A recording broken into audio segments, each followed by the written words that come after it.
Ama naming makapangyarihan sa lahat, sinasamba po kita sa lahat ng oras.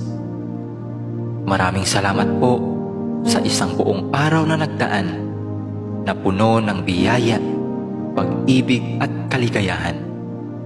Salamat din po sa mga pagsubok at mumunting mga luha na dumating sa aking buhay, na alam ko pong siya po ninyong paalala sa akin na kayo po ay Diyos na buhay. Maraming salamat po sa pagbabantay sa akin at sa aking pamilya at mga kaibigan sa loob ng maghapong ito, at sa paggabay sa amin sa mga pagsubok na aming nakasalamuha. Alam ko pong nariyan kayo sa aming tabi sa lahat ng oras upang kami ay bantayan at gabayan. Nagpapasalamat din po ako sa mga aral na aking natutunan sa inyo sa buong maghapong nakalipas. Ang lahat po ng ito ay aariin kong kayamanan at pipiliting isabuhay hanggang ako po'y may hininga. Panginoon ko't Diyos ko, patawarin naman po ninyo ako sa mga pagkakasalang nagawa ko, at sana'y mabigyan pa ninyo ako ng panahon upang makapagbagong buhay.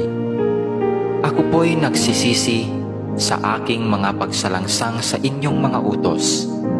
Patawarin din niyo ako sa mga pagtalikod na aking ginawa sa aking kapwa, at sa mga pagkukulang ko sa aking mga kaibigan at mga mahal sa buhay. Pinatatawad ko rin po sila sa kanilang mga kasalanan sa akin.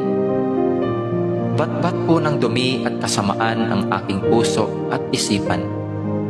Naway linisin mo po ito ngayong magdamag at baguhin upang bukas ng umaga ay magkaroon ako ng malakas na pananampalataya at panibagong buhay.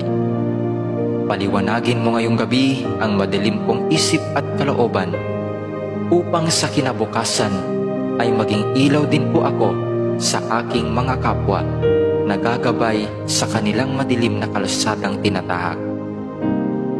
Gabayan din ninyo kami sa magdamag na ito at iligtas sa anumang panganib. Alam ko pong alam na ninyo ang aming mga pangangailangan sa araw-araw.